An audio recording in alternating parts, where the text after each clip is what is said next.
es que en la praxis no pueda salvarse y entonces habrá que buscar todos los medios convenientes. Y va a ser algo conflictivo. Pero yo he empezado por la actitud válida. Vas viendo, es que si la actitud ya empieza no siendo válida, pues ya la has liado, ya esto no tiene futuro, ya no hay posibilidad. Bien, sigamos. Aquí podemos resumir una carta de Pedro Fabro, que ya es santo, Papa Francisco era beato, de siempre, el eterno beato. Bueno, uno de los primeros compañeros de Ignacio sobre la forma de tratar y ayudar a los herejes, los que habían roto con la Iglesia, los protestantes.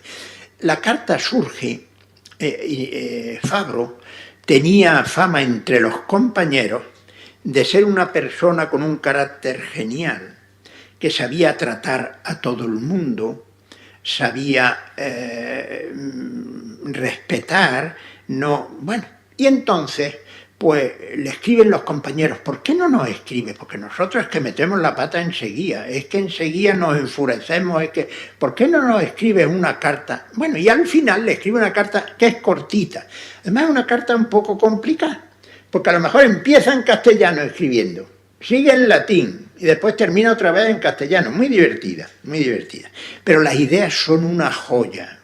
Esto en pleno, creo que mueren el mismo año Lutero y Fabro. Me parece que, si no, con un año de diferencia.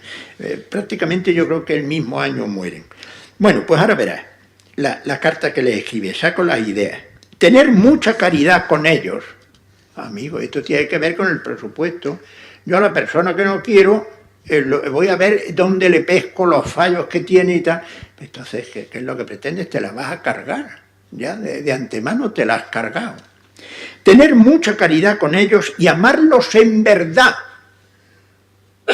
Que a lo mejor dicen, no, yo lo quiero, pero de verdad. Bueno, rechazando todo aquello que puede enfriar este amor.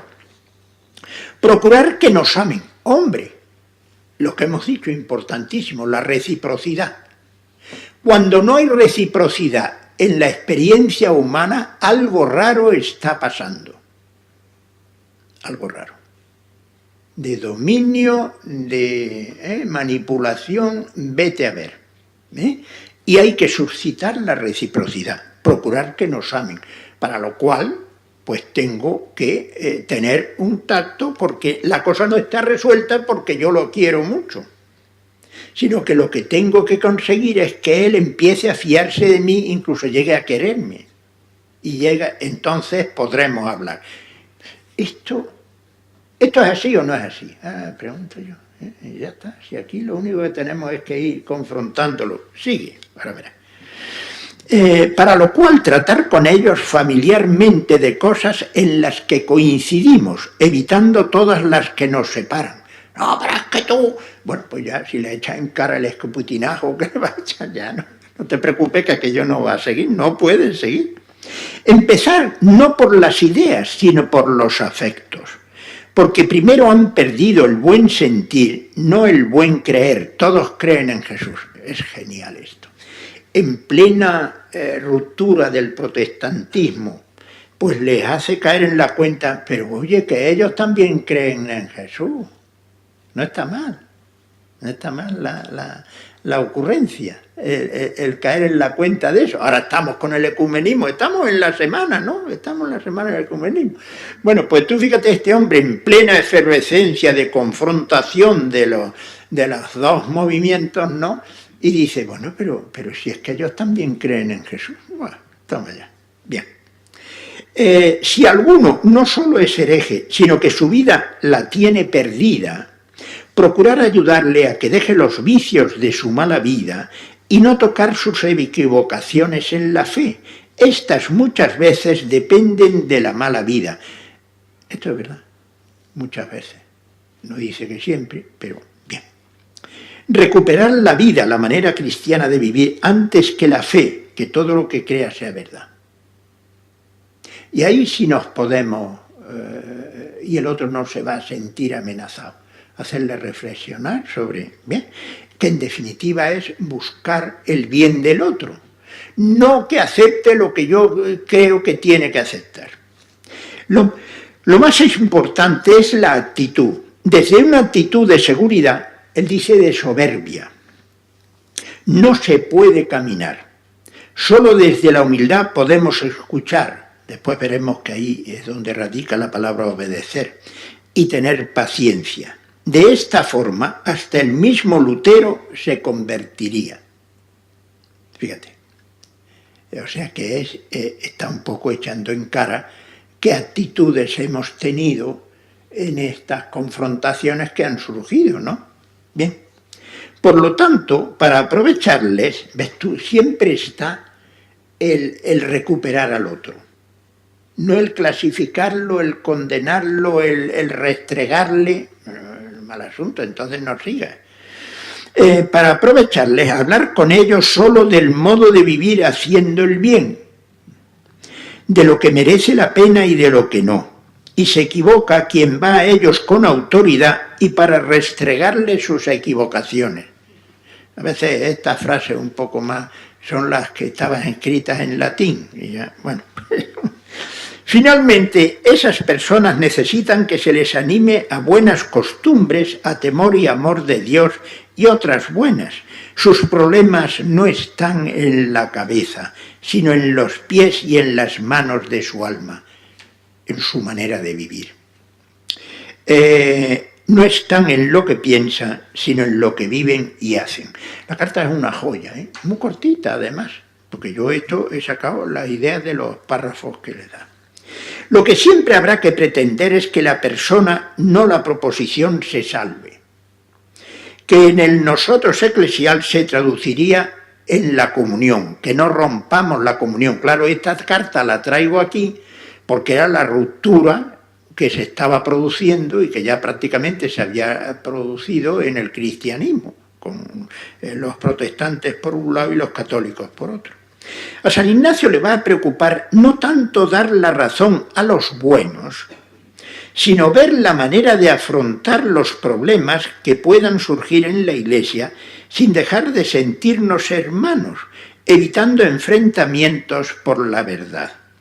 A veces vivimos la verdad de forma tan agresiva que el otro la recibe como mentira. Esto es así. Y a lo mejor era una verdad grandísima, pero mira, la has expuesto de una manera tan que el otro la ha visto una amenaza, poco menos, y es como mentira. Esta primera regla nos prepara y dispone para que no dejemos de sentirnos miembros de ese cuerpo que es la Iglesia, de modo que sus fallos o los fallos de una persona en concreta nos duelan como propios y su reforma la vivamos como una recuperación. Claro, aquí traigo una cosa. Muchas veces en los diálogos, que le llamemos diálogo, vete tú a ver lo que es aquello. Y hay una trampa, y menos mal que esto a lo mejor lo hemos dicho todos los que estamos aquí, y menos mal que estaba yo allí. Y le dije 4 verdades, y te imaginas al otro cómo quedó con las 4 verdades que tú le dijiste. Y añadimos, y quedó claro que yo tenía razón. Tremendo esto. ¿Por qué? Ahora los más mayores, que estamos bastante mayores aquí, os recuerdo una frase que ahora, porque no saben ni lo que significa aquello. Cuando uno se encontraba con una persona muy de piñón fijo, se dice ahora, muy cabezona, con las ideas muy fijas, pues se le decía, pa' ti la perra gorda. ¿Os acordáis? Sí, ¿no? Esto. Hay que caer en la cuenta. ¿Y por qué se le decía eso? Porque, ¿qué era una perra gorda? Pues eran 10 céntimos de peseta. Tú fíjate qué será de euro. Si eran 10 céntimos de peseta, ¿qué será de euro? Bueno, pues para ti la perra gorda. ¿Qué significa eso? Que vaya un logro que has alcanzado, que te has quedado tú solo con la razón, cuando la razón está llamada a que lleguen todos a ella.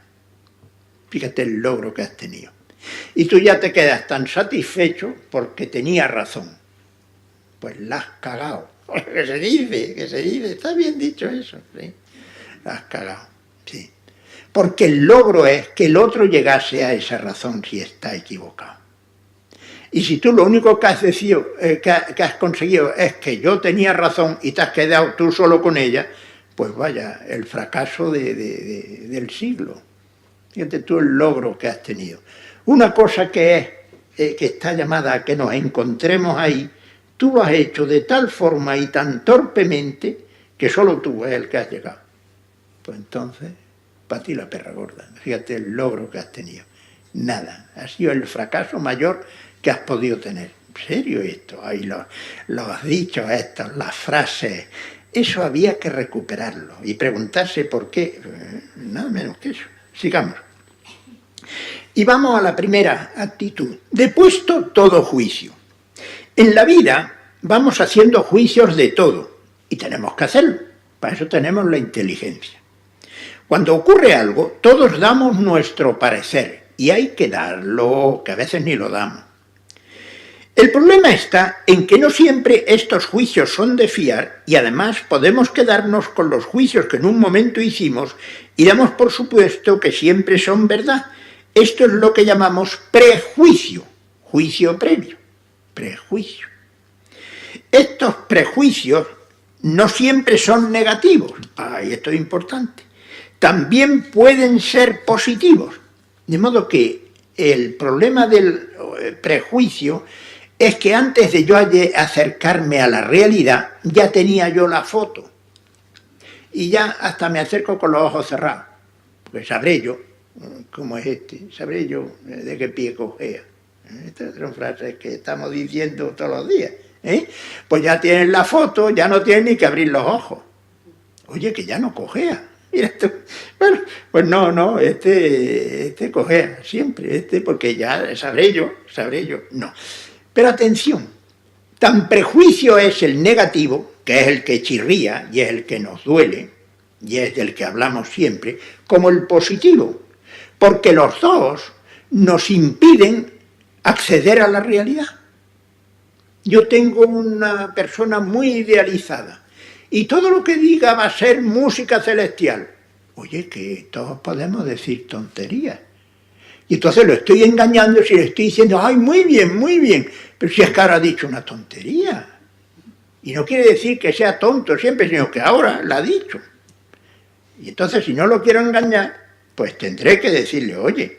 O sea, que tanto impide acceder a la realidad el prejuicio negativo, que ese nos damos cuenta, porque en ese hay mala leche, hablando así mal y pronto, que el prejuicio positivo, que el otro hasta lo agradece, mira lo que te estoy engañando, no, y ya no accedemos a la realidad. Sigamos.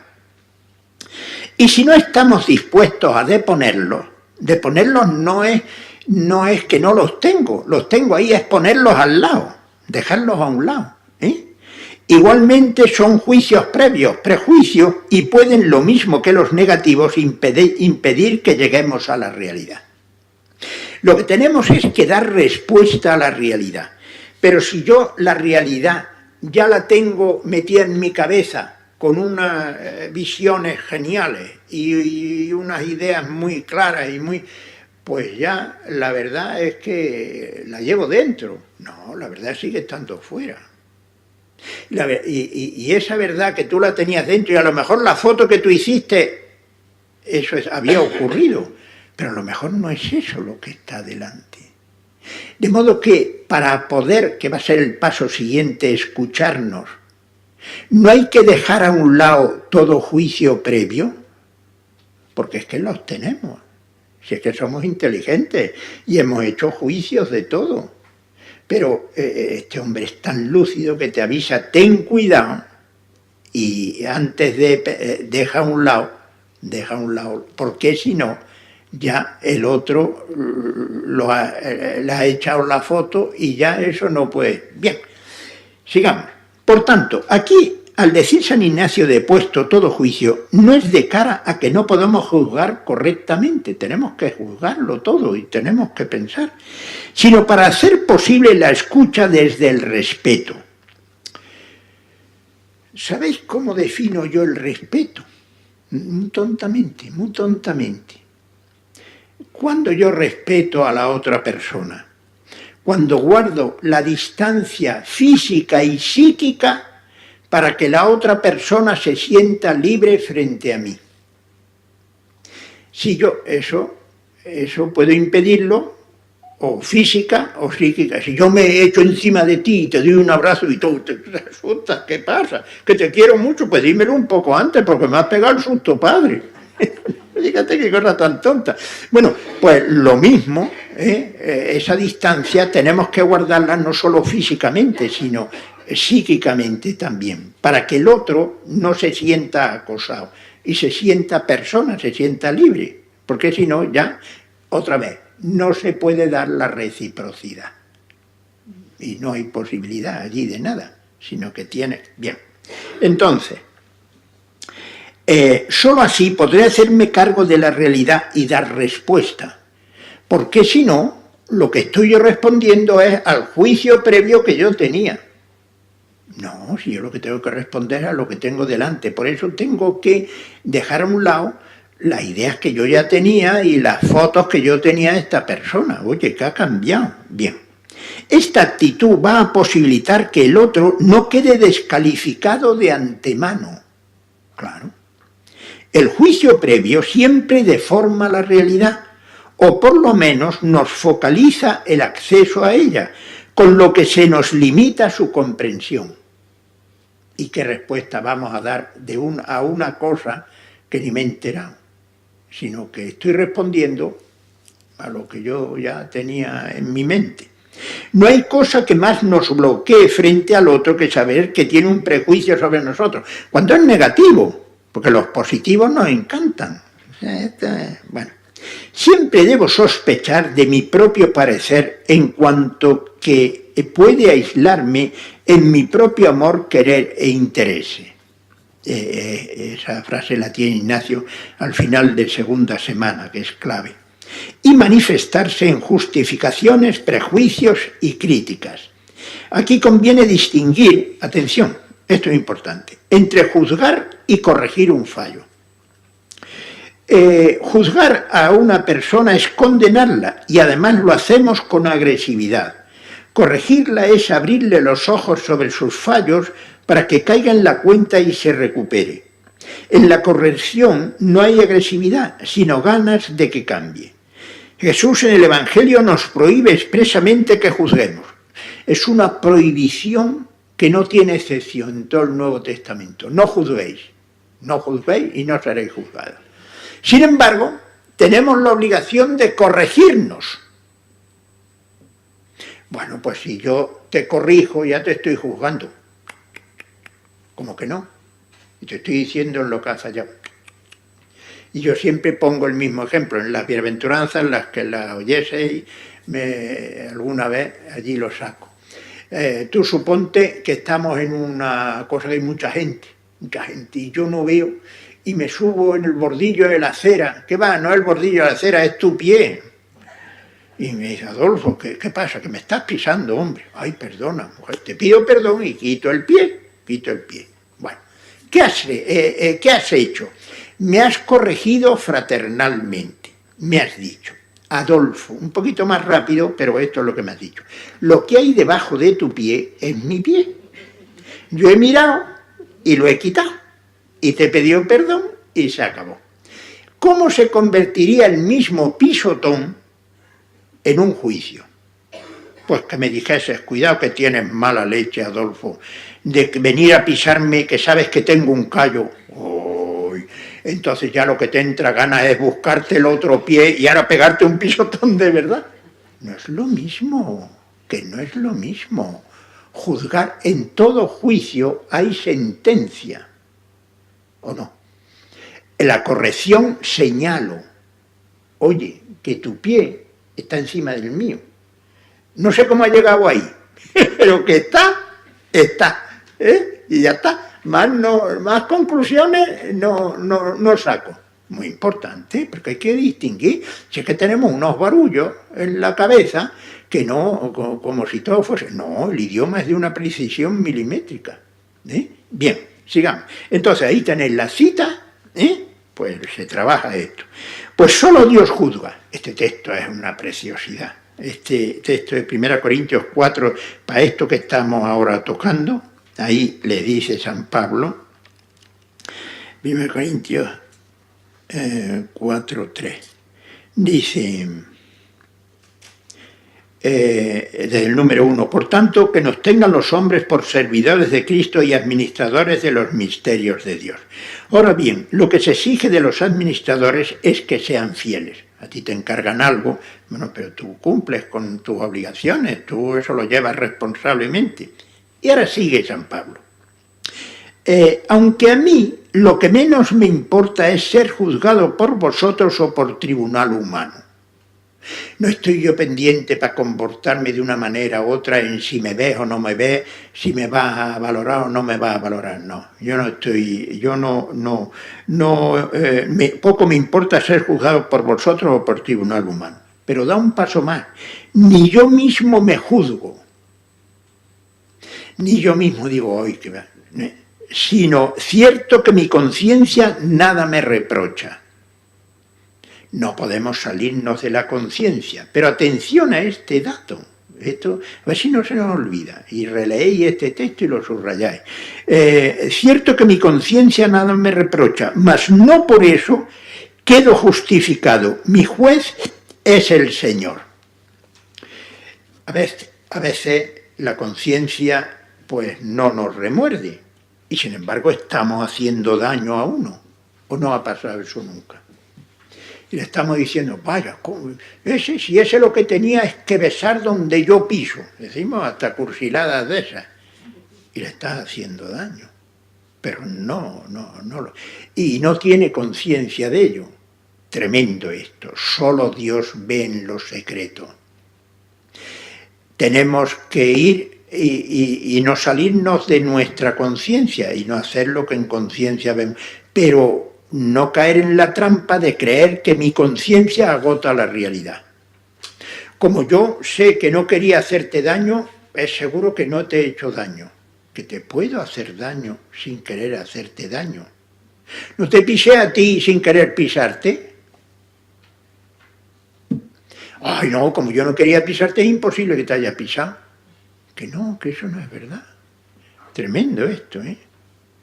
Por muy buena conciencia que tengamos, la seguridad de la buena conciencia, la seguridad, no el remitirme a mi conciencia que no me puedo salir de ella, pero la seguridad la esclerotiza, no puedo salir del error. Es cierto que mi conciencia nada me reprocha, mas no por eso quedo justificado. El que me juzga es el Señor. Es esa modestia que lo hemos visto en personas sencillas. Las personas sencillas le dices algo y te dicen, ay, pues gracias por haberme lo dicho, ya ves tú, yo lo dije por hacer una gracia. No, pues maldita la gracia que le hizo a aquella persona porque es que había pasado, ay, gracias por haberme... Sin embargo, nos encontramos personas que en la misma situación dicen, sabré yo lo que yo, es que yo... Y ya no vuelve a abrir el pico con esa persona o no. La seguridad, la superseguridad en la buena conciencia es muy peligrosa, porque no vamos a poder salir del error, porque hacemos las cosas a lo mejor sin querer, pero estamos haciendo daño. Ah, como yo no quería pisarte, entonces no te he pisado. No, quita el pie porque lo tienes encima del mío. ¿No? Sí. Estos son matices que tienen consecuencias muy serias. Tenemos que esta cita hay que subrayarla y leerla. Pero también nos pide explícitamente que nos corrijamos fraternalmente. Y ahí, en esa cita, dice primero a solas, segundo con otro, tercero a toda la comunidad. Y si ni a la comunidad escucha, entonces, pues mira, sea para ti como gentil publicano, se queda afuera. Porque no se puede imponer la convivencia. Ni se puede imponer por ser cristianos el decir, como eres cristiano tienes que aguantar todo. No. Vamos a ver, porque esto yo me he encontrado, dando las bienaventuranzas que toco yo este tema, de venir una persona después, ay, pues yo eso de decir, eso que dice el Evangelio, si después se lo dices a toda la comunidad y tú dices, pues no te corriges y niegas que tú te has comportado mal, dice, sea para ti como gentil y publicano. Ay, eso no me parece cristiano, es que somos no más papistas que el Papa, sino más cristos que Cristo. Es que esto no va más. No, ¿por qué? Porque no se puede imponer, de modo que no se puede imponer la mentira. O sea, que si una persona está haciendo daño, pues no, vamos todos a aguantar, ¿no? Si se lo hemos dicho primero a solas, después con otro amiguete, después a toda la comunidad, y siguen sus 13, pues mira, te quedas fuera, y cuando te recuperes, vuelve. ¿Por qué? Porque no se puede someter a una comunidad del tipo que sea al cinismo de una persona que no quiere reconocer que está haciendo daño. Además que es como si yo siguiese con el pie encima, porque como yo no quería pisarte, pues no te estoy pisando. No. Es que sin querer podemos hacer daño. Y esa es la persona sencilla, la que no va absolutizándose y diciendo, sabré yo. No, somos lo más tonto que se ha inventado para nosotros mismos. Para los demás somos espabiladísimos, nos pasamos de rosca. Pero para uno mismo, lo más tonto que se ha inventado. Todo lo camuflamos y todo lo... Bien, por tanto, depuesto todo juicio, posibilitará en nosotros el ánimo aparejado, preparado y pronto para obedecer en todo, que es la segunda actitud, obedecer en todo. Bueno, mira, hay una... con respecto a cómo escuchar, me dio mucha luz. Yo cito mucho a Freud, y no por sus teorías, no he usado ni una. Fíjate qué divertido. Pero las observaciones nunca se las agradeceré bastante. Él en un momento, no me acuerdo dónde, está diciendo, y claro, es clave en el psicoanalista, la actitud de escucha, es clave. Dice, ¿y cuándo tenemos una actitud de escucha? ¿Cuándo podemos asegurar que estamos teniendo la actitud de escucha correcta? Dice, cuando no estoy preocupado, ¿qué tendré que decirle? Ole ahí, ole ahí, ole ahí. Porque si no, ya ni te escucho.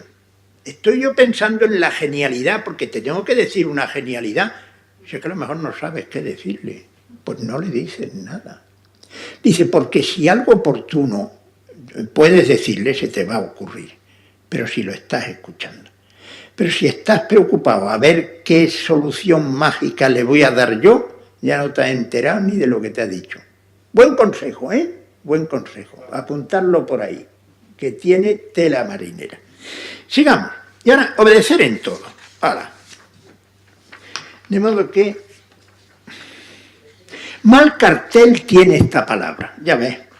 Lo que todo el mundo entiende por obediencia es sencillamente hacer lo que mande el que tiene la autoridad, el responsable.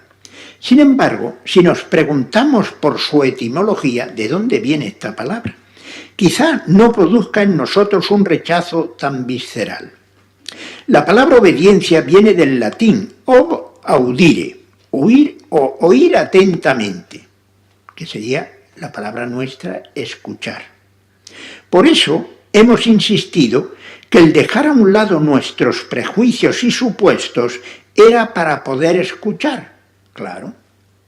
Porque si yo ya tengo todo claro, sabré yo lo que me va a decir a mí pues mira, ya digas lo que digas, no te voy a oír nada más que tontería, porque ya te taché antes de empezar a abrir la boca. De modo que, por eso, de lo contrario, a veces ni entendemos lo que se nos quiere decir. Solo estando más dispuestos a salvar la proposición del prójimo que a condenarla, el presupuesto que veíamos al principio, lo respetaremos y comprenderemos. Y lo escucharemos, en definitiva. ¿Por qué empezó a tener importancia? Aquí vamos a meternos en algo que a lo mejor os va a sorprender. Y San Ignacio, no te creas tú que lo hemos agotado, ni mucho menos. Vamos a ver.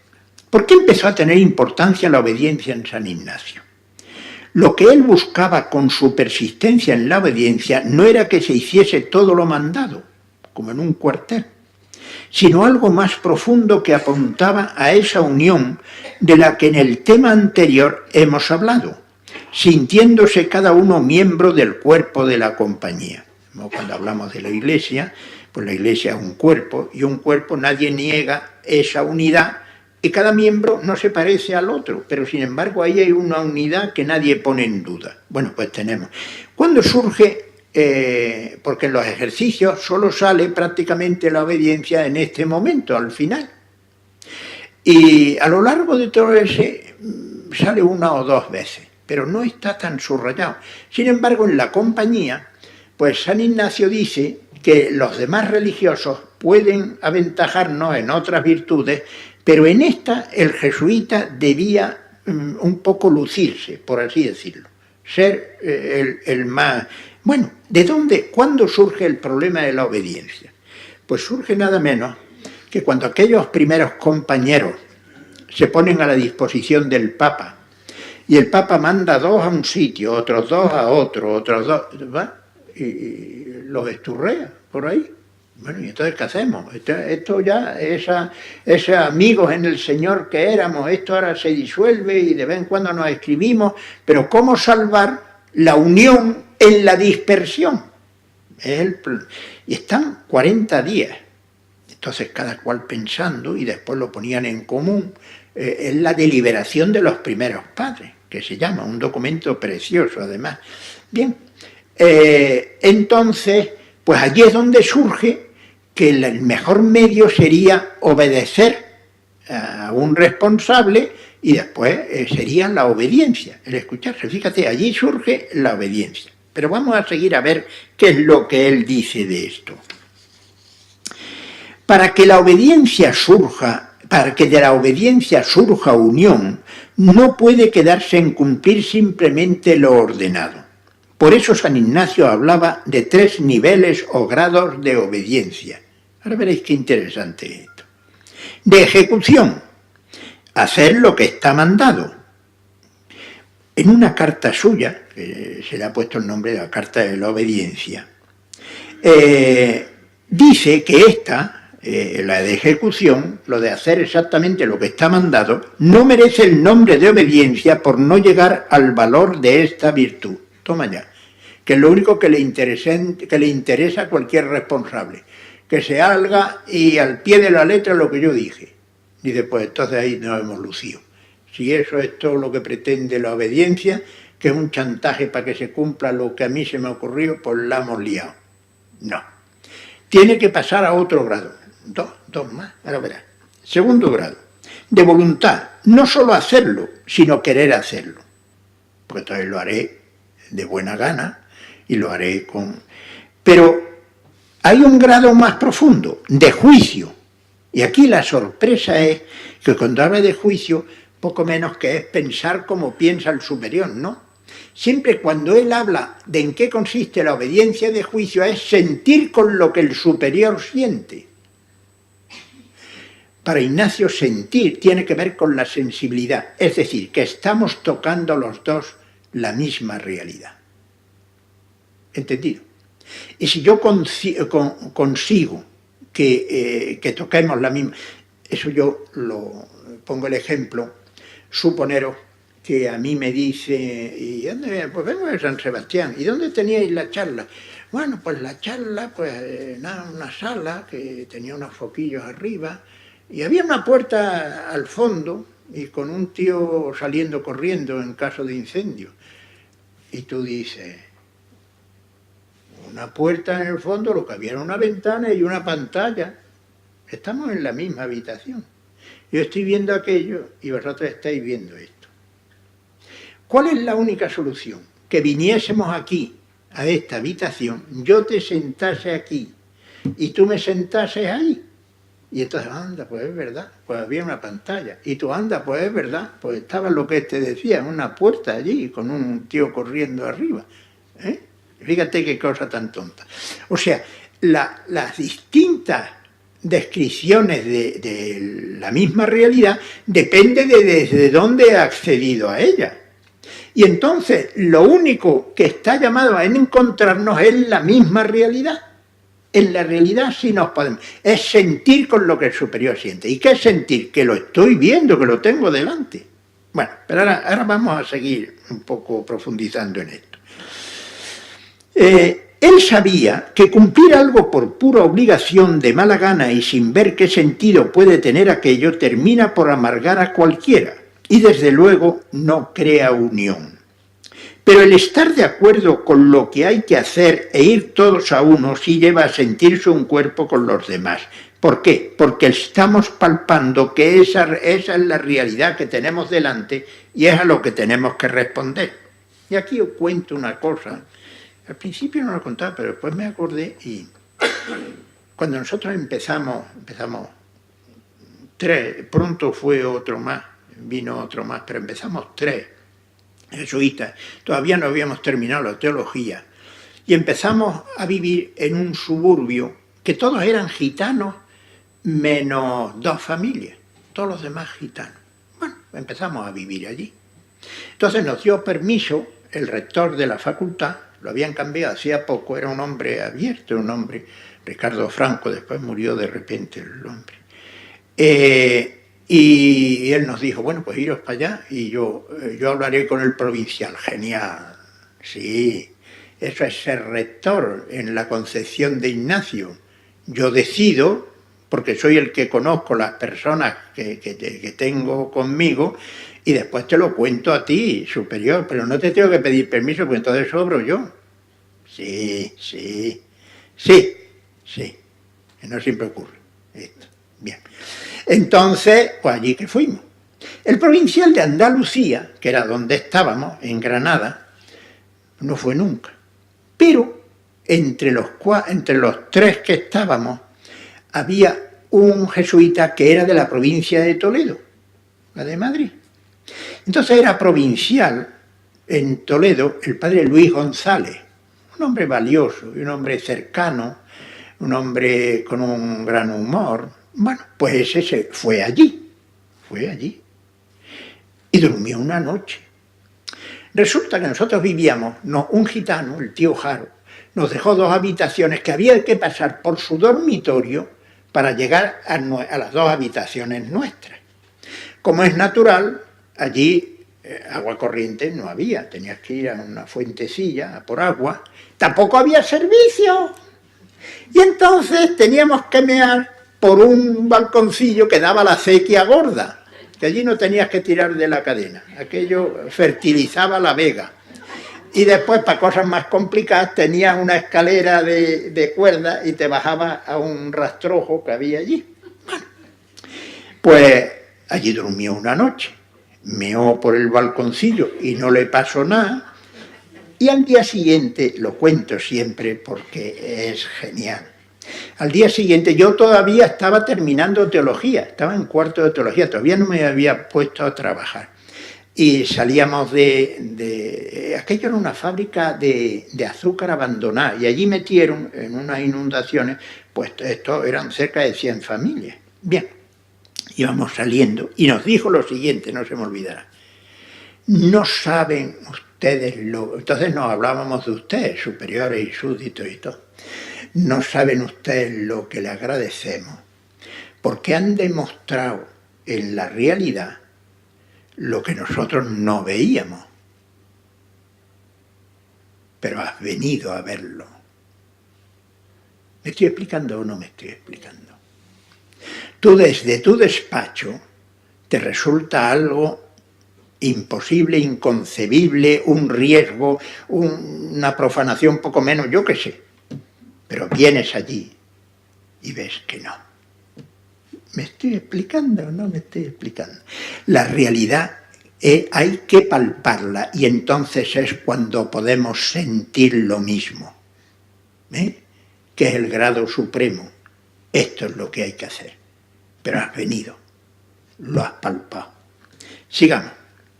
Entonces, ahí hay un tema. Todos estos temas que aparecen por ahí, después, si queréis, cuando los terminéis, los podréis tener.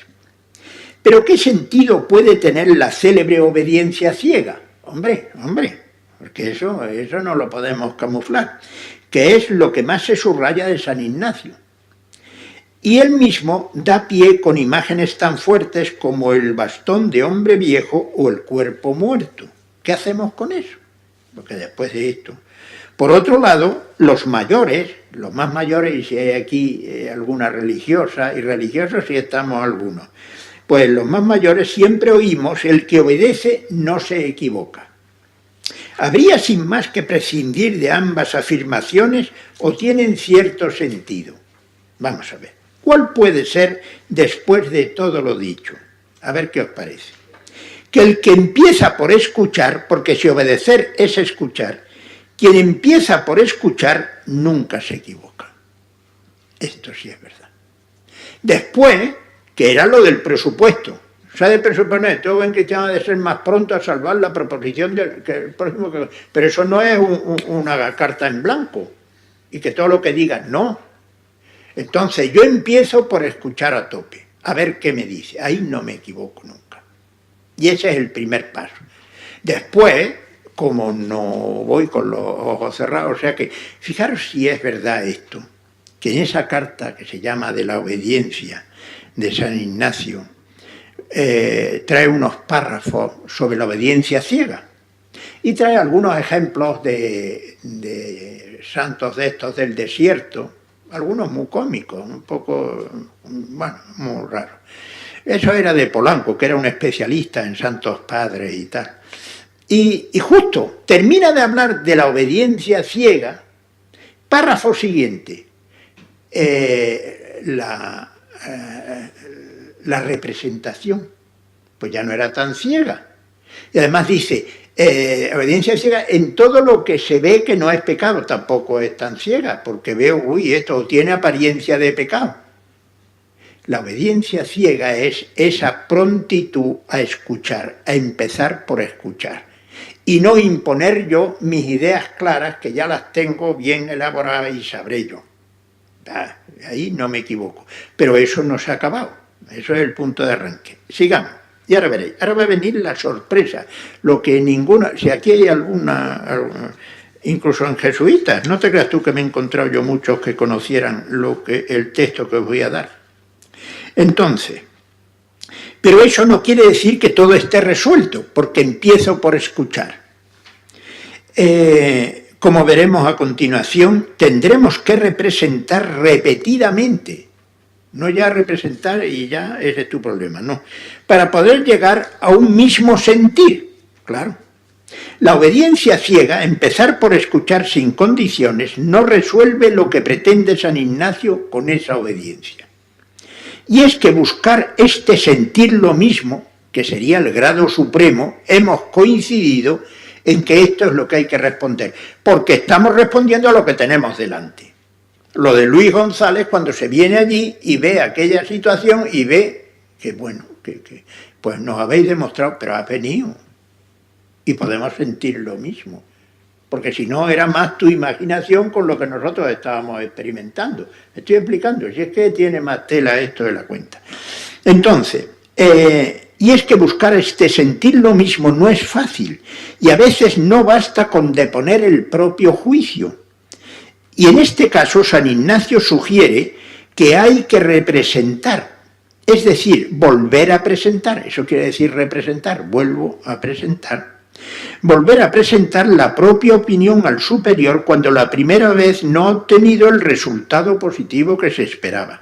Por tanto, al superior responsable no solo hay que obedecer, escuchar, sino antes hay que tratar y negociar con él. Bueno, ¿a qué vienen esas dos palabras? Pues en la última hoja, la que habéis tenido, ahí tenéis una instrucción sobre el modo de tratar o negociar con cualquier superior. La última hoja por detrás, la última. No sé qué número tendrá, 14 o 15 tendrá. 12, bueno. Instrucción sobre el modo de tratar, de modo que esto no es una carta, esto es una instrucción, la mandó a toda la compañía y esto es un año y 2 meses antes de morir. O sea, lo último que yo sepa que él pudo decir sobre la obediencia.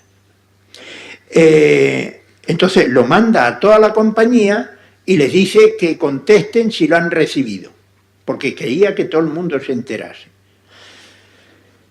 Yo suelo decir, si yo a una persona que conoce San Ignacio, por ejemplo, congregaciones que son ignacianas, bueno, y les digo, mira, me he encontrado de un santo una instrucción sobre el modo de tratar o negociar con cualquier superior. ¿De qué santo te crees que es? Del último que se le ocurriría es de San Ignacio. Y esto lo escribió San Ignacio. Vamos para allá. Esto es una joya, ¿eh? Esto es una joya que lo es, lo fue y lo seguirá siendo. Pero como ni siquiera nos enteramos, pues fíjate cómo está la cosa. Vamos a ver. Primero, el que ha de tratar con cualquier superior... Tú fíjate que yo me dice, ¿dónde vas? Pues voy a negociar con el superior. Hombre, no, al superior se le obedece. No, hay que tratar y negociar con él. Vamos a ver, ¿cómo? El que ha de tratar con cualquier superior, traiga las cosas digestas, asimiladas, trabajadas, no la primera ocurrencia que tengo, no, esto es más serio. Y miradas por sí o comunicadas con otros. Esto estaba prohibido. Cuando yo era junior, hubo un problema que ahora, si os digo la verdad, no me acuerdo cuál fue. Y un jesuita muy valioso después, el pobre murió en un accidente. Bueno, pues se le ocurrió un poco, pues, qué sé yo, pensar en eso y hablar con algunos. Oye, esto habría que, le echaron una reprimenda, tú todo lo que se te ocurra, directo al superior, pero no lo hables con los otros. Bueno, pues aquí ya por lo pronto esto ya chirría. De modo que asimiladas por sí o comunicadas con otros según que fueren de más o menos importancia. Genial.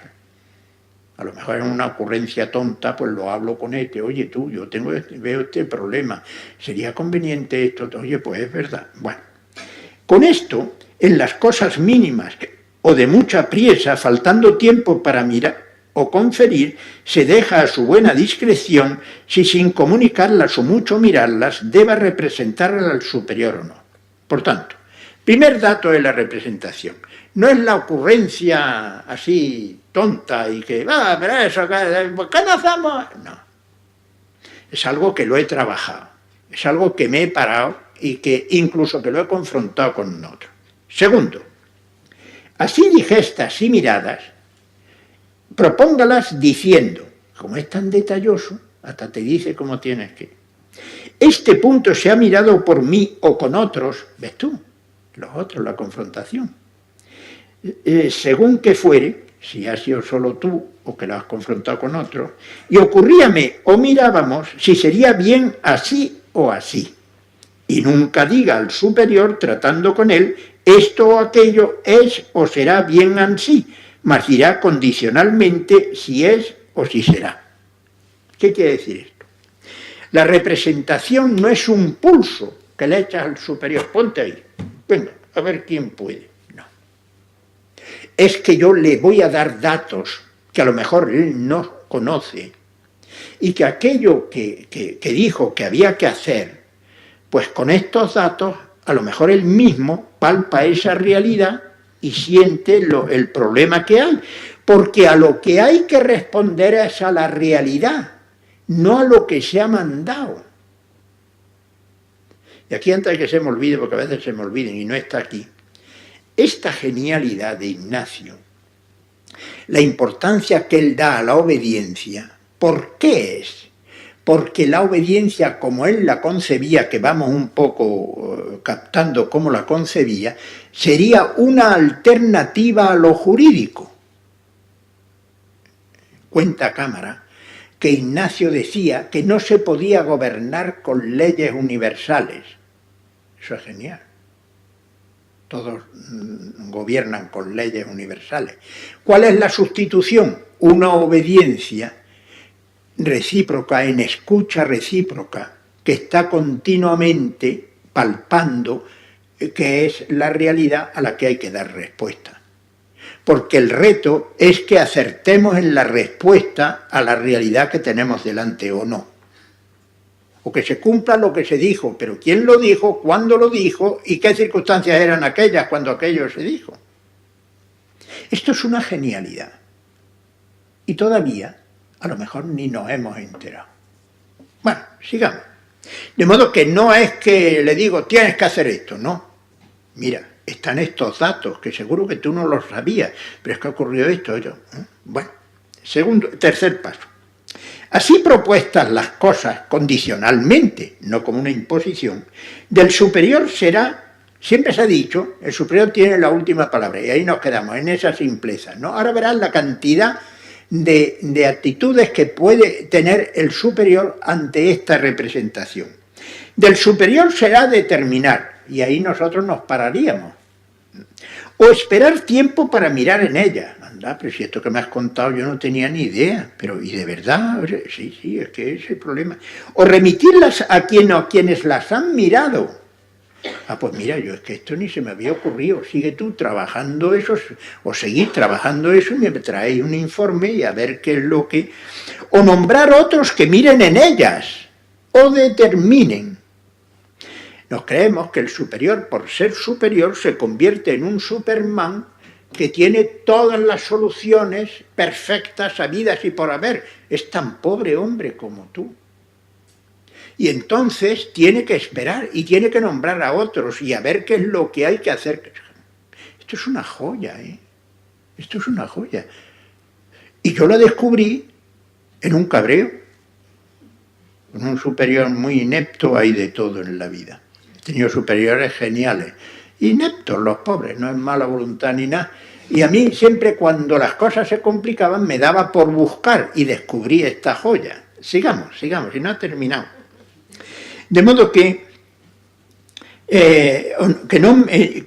a otros que miren en ellas o determinen según que la cosa fuere más o menos importante o difícil. Claro, hay cosas que no puedes poner un parche. Esto es complicado y esto hay que esperar y esto hay que buscar. A ver, vamos a preguntar a otros. No, como eres superior tienes que tener ya la solución ahí impresa, poco menos. Cuarto, el trocito más difícil de entender, pero vamos a ver si lo entendemos. Si a la determinación del superior, o sea, el superior ha ordenado tal cosa, o lo que él tocare, replicare alguna cosa que bien le parezca, tornando el superior a determinar, no haya réplica ni razones algunas por entonces. ¿Qué quiere decir esto? Yo estoy exponiéndole al superior, oye, has dicho que hay que hacer esto, pero yo no sé si tú te has enterado de lo que ocurrió hace un mes, que las cosas han cambiado, ya no es lo mismo la situación cuando tú mandaste esto, le estoy yo explicando, y entonces él dice, no, lo que está mandado y ya está. Oye, pero has caído en la cuenta lo que te estoy queriendo decir, ¿ves? De modo que eso es lo que quiere decir, replicar alguna cosa que bien le parezca, tornando el superior, o sea que me está diciendo, no, es lo que mandamos. Oye, pero ¿te has fijado? Pues tornando el superior, se hace lo que estaba dicho, pues no haya réplica ni razones algunas por entonces. San Ignacio es un mago del tiempo. Moverse en el tiempo es de las cosas más complicadas que hay. Porque el tiempo siempre estamos en el presente, pero siempre se está escapando. Y está viniendo un futuro que a veces nos pega hasta susto. Y tenemos un pasado, tenemos una experiencia. Bueno, pues Ignacio siempre tiene presente que nada es estático y definitivo. Entonces, yo veo que este lo tiene muy claro y lo que él mandó, eso es lo que hay que hacer, pues no haya réplica ni alguna por entonces, porque está en sus 13. Punto en boca. Este sentido práctico que tenía este hombre. Quinto, ahí va.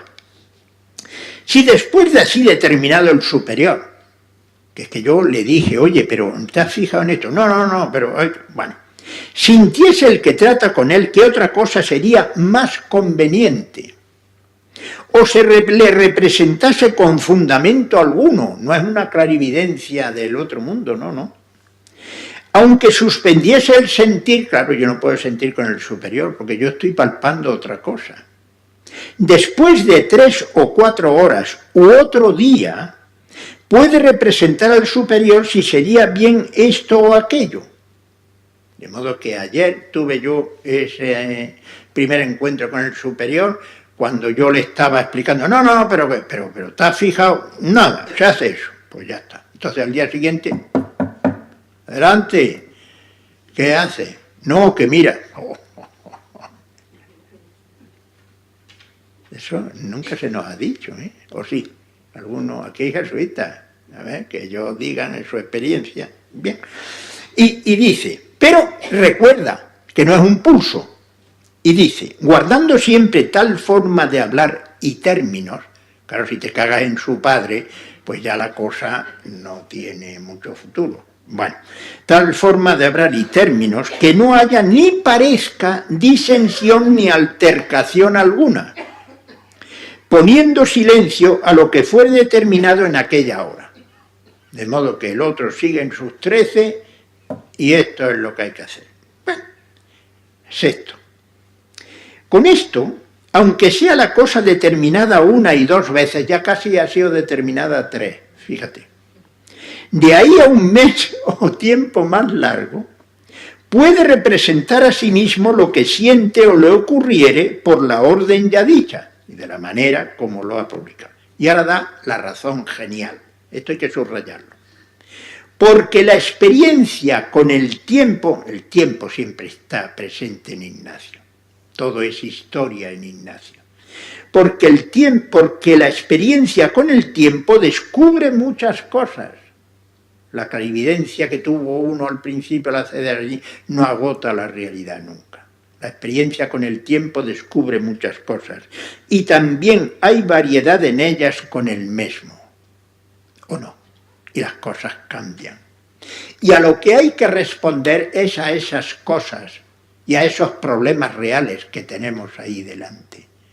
No a lo que estaba determinado, porque no se puede gobernar con leyes universales. Séptimo.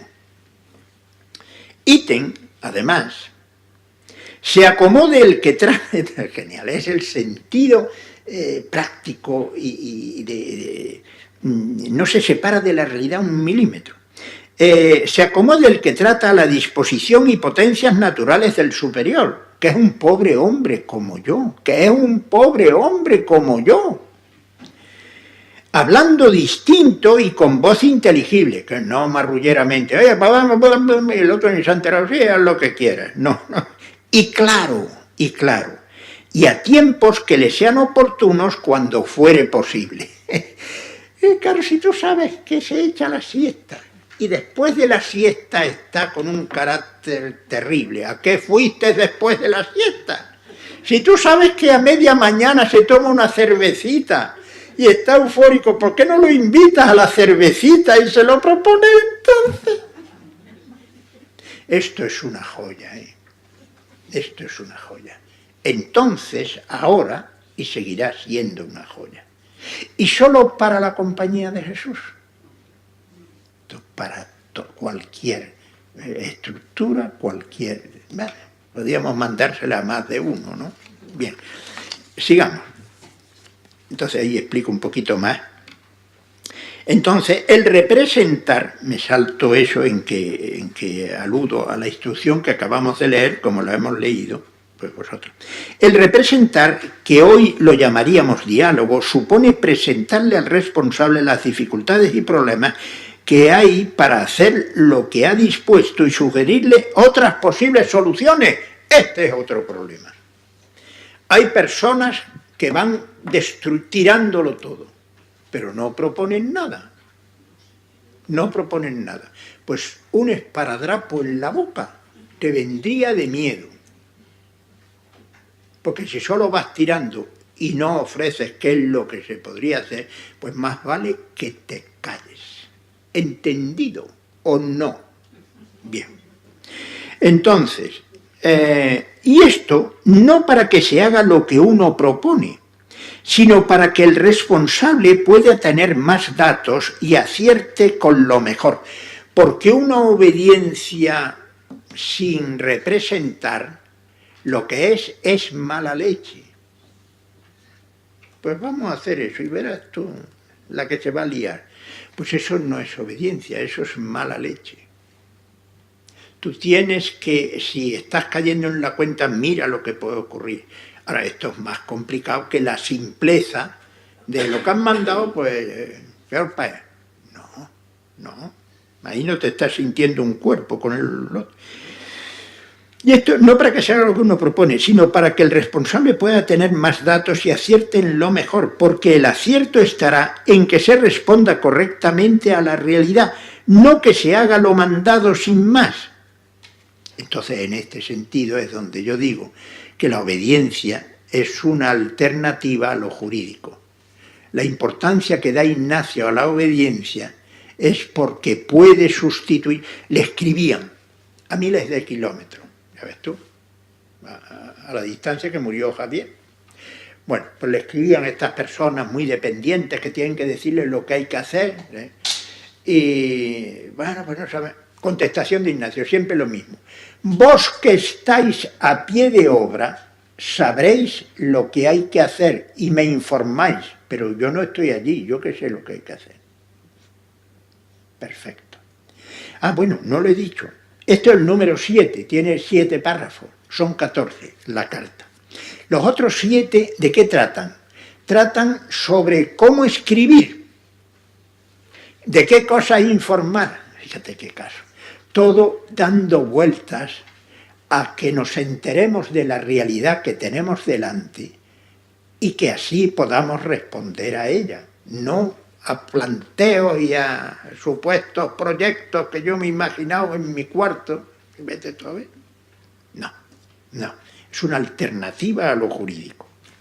Por otra parte, para llegar a sentir lo mismo que el responsable, éste también debe poner de su parte y ser capaz de escuchar, de obedecer. Para San Ignacio del binomio autoridad-obediencia, la obediencia es anterior a la autoridad. Si uno no es capaz de escuchar sin juicios previos, no puede asumir ninguna autoridad ni responsabilizarse de nada. ¿O sí? No. En una carta a Gandía todavía no estaban las constituciones escritas y entonces van a nombrar superior y el único consejo que les da Ignacio en la carta que les escribe: por favor, no nombréis a una persona que no es capaz de obedecer. Ole ahí. Perfecto. La obediencia es previa a la autoridad. La capacidad de escucha te da posibilidades de que puedas responder a lo que tienes delante. Si no, eres una amenaza donde estés. Sigamos. Creo que todos estamos de acuerdo que sin esta escucha no hay posibilidad de encuentro, de convivencia en el nosotros. Y por otro lado, sin desmontar prejuicios no hay posibilidad de escucha, ni siquiera el otro se expresará. Porque si lo tiene ya todo claro, ¿para qué le voy a decir nada? Además, esta escucha como actitud ha de ser en todo. Otra cosa, y eso vendrá en una regla posterior, es que lo que se escuche no nos parezca correcto y en la praxis no se pueda obedecer. Y aquí traigo, cuando dice San Pedro, le dice, hay que obedecer a Dios antes que a los hombres. Pero eso saldrá en otra regla. En consecuencia, en esta primera parte de la regla primera, nos descubre Ignacio la actitud clave que va a posibilitar todas las demás y nos va a abrir al sentido verdadero.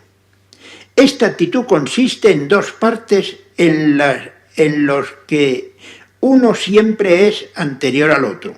En dos pasos en los que uno siempre es anterior al otro. Claro, todo lo que es dinámico, yo no puedo poner después lo que viene antes. Bueno, entonces, ¿cuál es? Primero, depuesto todo juicio. Desconectarme de mis prejuicios positivos y negativos, críticas, justificaciones o idealizaciones. Solo así podré tener el ánimo preparado y dispuesto para obedecer en todo, mantenerme abierto a la escucha desde la humildad, no desde... solo partiendo de esta actitud será posible que actúe con responsabilidad y responsabilizando sin romper la comunión. Estamos llamados a entendernos, a formar un solo cuerpo. Y ahora vienen las dos vivencias verdaderas de Iglesia. Esto es más sencillito. Es lo segundo que tenemos que plantearnos antes de entrar en estas reglas. Si nuestra vivencia de iglesia no es válida, difícilmente, no sé si tenéis escrito nuestra relación con ella, no, o tenéis nuestra actitud en ella. Entonces lo corregí ya. Nuestra actitud en ella será correcta. Y hablo de vivencia, no de concepción, pues de cara a lo que se pretende, salvar el nosotros, la convivencia es lo que importa. Pues bien, Ignacio sugiere dos imágenes para enmarcar estas vivencias verdaderas, la de vera esposa de Cristo nuestro Señor y la de nuestra Santa Madre Iglesia jerárquica. La primera es desde la fe, vera esposa de Cristo nuestro Señor. Bueno, pues lo leéis, y ahí tenéis, remito a Efesios 5, que él dice, el matrimonio, estoy viendo, que eso viene del Antiguo Testamento, estoy viendo que esto refleja cuál es el misterio de la Iglesia, que es esposa de Cristo. Es Cristo el que nos ha elegido primero, y nosotros hemos respondido a esa llamada, pero no somos nosotros aquí los protagonistas. Bueno, entonces en esa no hay problema. Formar parte de una iglesia en que ese contacto directo con el Señor, eso nadie puede ponerse por medio. Fíjate, en consecuencia, en esta me salto... espérate, ¿dónde está? Perdón. Leo el segundo párrafo, desde la fe. Esta es nuestra seguridad y garantía, el sentir que formamos parte de una iglesia, comunidad, elegida por Cristo como su esposa verdadera y con la que se compromete, por tanto, con la misma entrega y fidelidad con la que un hombre se entrega a una mujer. En consecuencia, nuestra relación directa y personal con Jesús la tenemos asegurada, pero tenemos que vivirla en una comunidad. Mi relación personal pasa por un nosotros. Nuestra relación con Dios no se da en una iglesia, nuestra relación con Dios se da en una iglesia esposa de Cristo. Ahí tenemos garantizada una experiencia del Espíritu sin que nadie tenga que intervenir. En efecto, un dicho antiguo entre los cristianos, en la escolástica, dice, de internis nequo ecclesia judica, de las cosas que ocurren dentro de uno en su conciencia, ni la Iglesia en cuanto jerárquica puede juzgarlas. Eso está todavía ahí. La imagen de esposa sugiere elección en libertad, en las experiencias de Dios, del Espíritu, totalmente personales. Dice San Ignacio que nos debemos sentir como Iglesia esposa de Cristo, elegida por Él. En esta imagen la iniciativa es de Dios, no nuestra. La experiencia de Iglesia como esposa es don gratuito, aquí no debemos encontrar dificultad, porque expresa la relación de todos y cada uno de nosotros con Jesús, sintiéndonos elegidos y queridos por Él. ¿Dónde está el lío? La segunda. Desde la experiencia, nuestra Santa Madre Iglesia jerárquica. Madre. El término clave es la vivencia de Iglesia como madre, en esta cosa ya más aterrizada.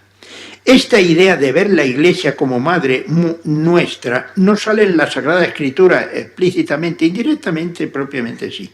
Sin embargo, puede ayudarnos a comprender dificultades y problemas que siempre tenemos dentro de la Iglesia en la comunidad. La imagen de madre expresa algo evidente. En ella hemos nacido y gracias a ella, la comunidad, hemos crecido y madurado. Pero hay un aspecto en la imagen de madre que ilumina nuestra experiencia de iglesia. No elegimos nosotros a nuestra madre, sino que nos encontramos con ella. Bueno, fuimos a un escaparate, yo quiero que mi madre sea aquella. No, yo me encontré con mi madre, fue la mía. También la iglesia es la que nos ha tocado vivir, no la que nosotros hubiésemos deseado. Con la madre concreta que cada uno tuvimos o tenemos, debimos construir nuestra madurez, con sus cualidades y defectos, con sus aciertos y equivocaciones. Lo mismo ocurrirá con la iglesia, es con la de nuestro tiempo y la de nuestro lugar con la que tenemos que madurar. Por eso nuestra relación con ella, habrá tenido el mismo recorrido que con nuestra madre real, que lo vimos en un tema anterior. Identificación, rechazo, maduración. Recordad lo dicho en el tema 1.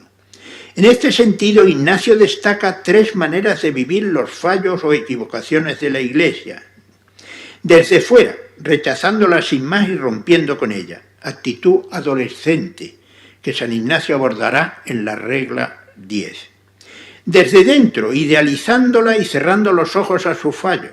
Actitud infantil que San Ignacio trata en otra regla. Ya lo veremos. Desde dentro, doliéndome sus fallos con respeto y cariño, pero sin cerrar los ojos y haciendo lo posible porque se evite. Esta es la madurez que Ignacio plantea en estas reglas. No es lo mismo vivirlo desde la condena y agresividad, una sensibilidad en sentido negativo, que desde la preocupación por algo que considero mío y a lo que pertenezco.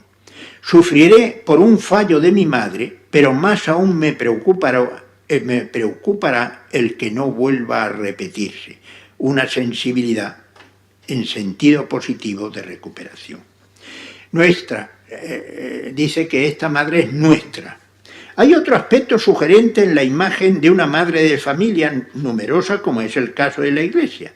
Cuando todos los hijos se han independizado y no necesitan de sus cuidados, su presencia en muchos casos va a suponer el único factor de unidad que mantiene relacionados a los hermanos dispersos e independientes. El problema está, por un lado, en que no siempre una madre ha sabido jugar este papel. Y por otro, nosotros, en cuanto hijos de una misma madre, tampoco siempre nos relacionamos del respeto y la igualdad, como hermanos y hermanas. La alusión a este papel de unión entre los hijos en medio de la diversidad nos lleva a caer en la cuenta que San Ignacio no dice mi madre la Iglesia, otra vez, atención, sino nuestra madre Iglesia. Es decir, la Iglesia en cuanto madre debe abrirse a un nosotros que no quede roto por privilegios, sino que en todo caso preferencias por el más débil y preocupación porque la solidaridad entre los hermanos sea real. La Iglesia, por tanto, no es de nadie, ni de la jerarquía, ni de los más comprometidos, ni de los que más saben, es de todos, es nuestra. Esto es importantísimo, ¿eh? Y San Ignacio, siendo seglar, pues iba al arzobispo de Toledo y lo encuentra en Valladolid. No te creas tú que esto es que cogía un ave y estaba allí, y cojo que se había quedado. Y un poco le dice los problemas que tiene y le habla claro. Ese claro que ha dicho ahí. Sigamos. También hay que caer en la cuenta que el pronombre nuestra no se refiere a la palabra, solo se refiere a la palabra madre. Esta realidad, que es la Iglesia concreta que formamos, es esposa de Cristo, nunca nuestra, no es nuestra esposa, no, esa realidad es solo con Cristo. Pero sí es nuestra madre. Por eso, nuestra relación con ella y en ella no podrá tener el gozo y la plenitud que sugiere la imagen de esposa, gozo y plenitud que solo experimentamos con Cristo, con Dios en Cristo. Mientras que la relación con la Iglesia tendrá toda la experiencia de conflicto y maduración que tuvo con nuestra Madre Santa.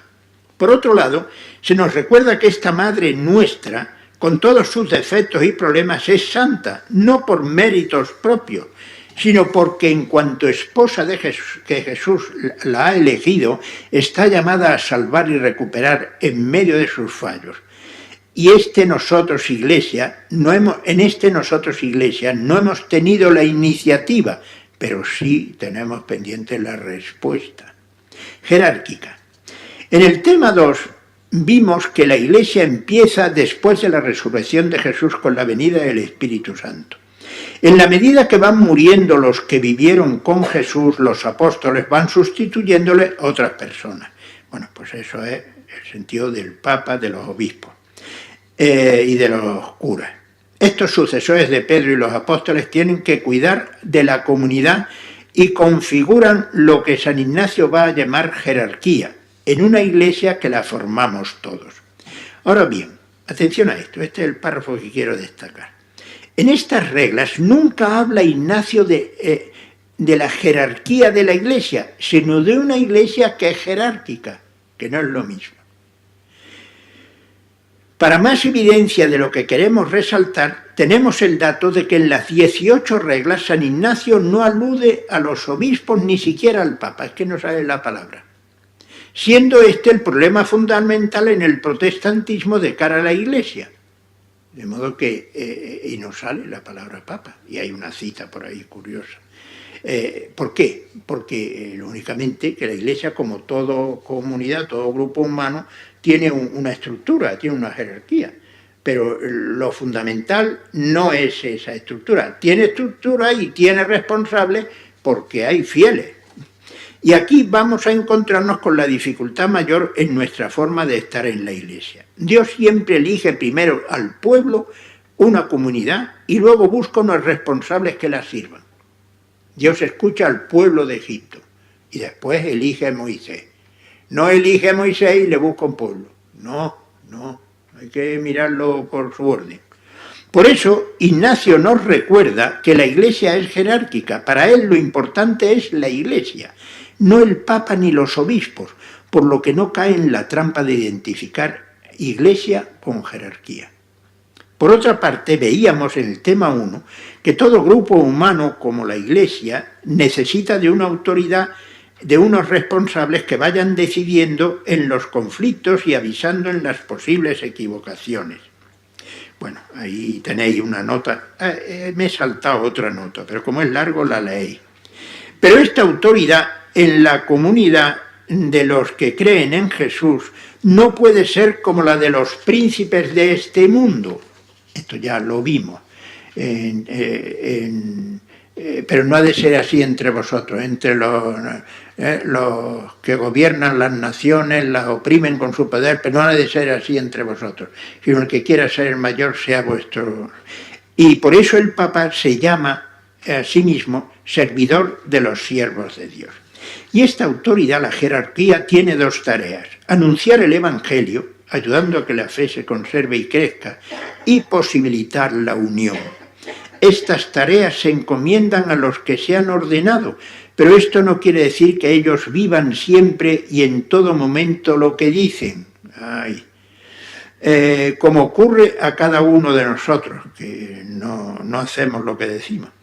Por eso Jesús nos advirtió en Mateo 23, 1, 3, alguien tiene que responsabilizarse de anunciar lo que dijo Jesús, pero no creamos que eso supone que lo viven. Habrá que escucharlos y hacerles caso, porque lo que dicen no es suyo, pero a veces no podemos imitarlos. En la cátedra de Moisés se han sentado los escribas y fariseos, en la cita esa. Haced lo que os digan, pero imitáis su conducta, porque dicen y no hacen. No tiene por qué coincidir, porque somos. Y entonces, otro aspecto que puede darnos luz es que San Ignacio llame jerárquica a la Iglesia en cuanto madre nuestra, no en cuanto esposa de Cristo. La Iglesia tiene una autoridad como la madre la tiene sobre sus hijos. En el tema 1 dijimos que la autoridad significa objetivar y hacer crecer. Pues bien, este es el papel de toda madre: hacer crecer, posibilitar que maduren sus hijos. Pero esta autoridad no siempre la ejerce de la misma manera. No es lo mismo con su hijo recién nacido, adolescente o adulto. Ahí traigo citas que os pueden ayudar. Por eso la responsabilidad en la Iglesia, la jerarquía, no debe ser una estructura que se impone a todos por igual, sino que se hace cargo de la situación por la que pasa cada miembro, como una madre con cada uno de sus hijos. Ahí dice San Pablo que os tuve que tratar como niños de pecho y darlos leche porque no soportabais otra cosa. Bien. Ahora bien, no siempre una madre acierta en su papel, y a veces el excesivo proteccionismo impide lo que debe pretender, la maduración del hijo, que crezca. Todo está llamado a irse integrando, y el ir madurando es una tarea de todos. Incluso la madre debe madurar.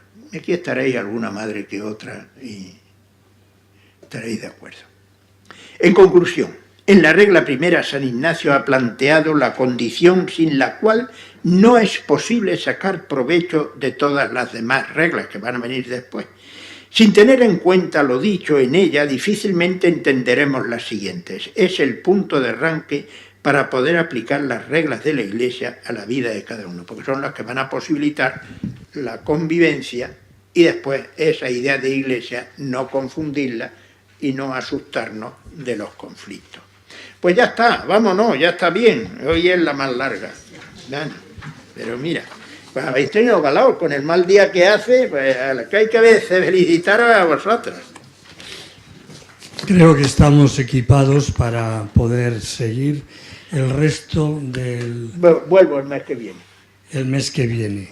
No tengo las fechas aquí, pero a la puerta, a la salida, está puesto en la vitrina las fechas de cada mes.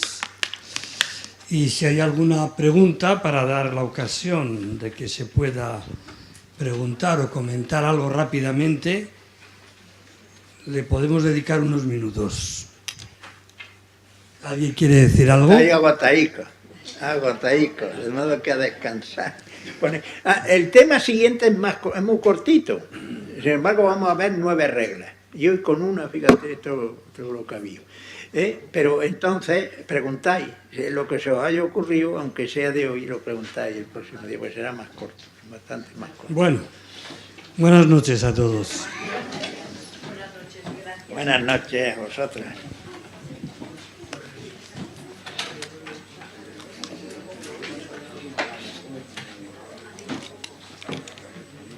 Sí, a ver, la tercera charla. Sí, aquí tienes las 3, puedes tomarlo.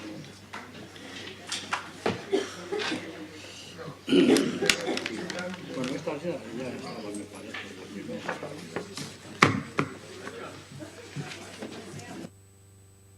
En la mesa he dejado también las fotocopias del mes pasado. La página 7 y 8.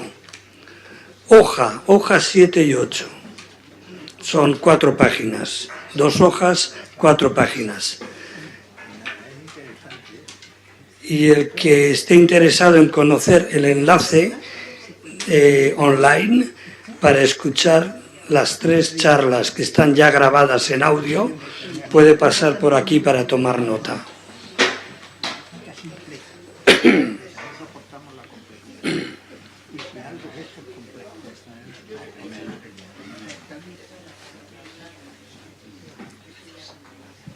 La primera charla es la introducción. Tema 1, tema 2 y hoy era el tema 3.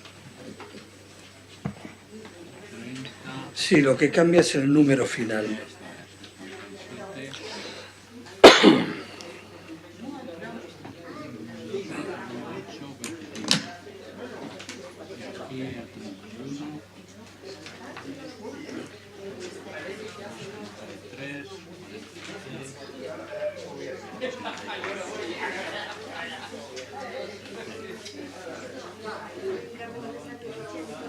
Vale, muchas gracias.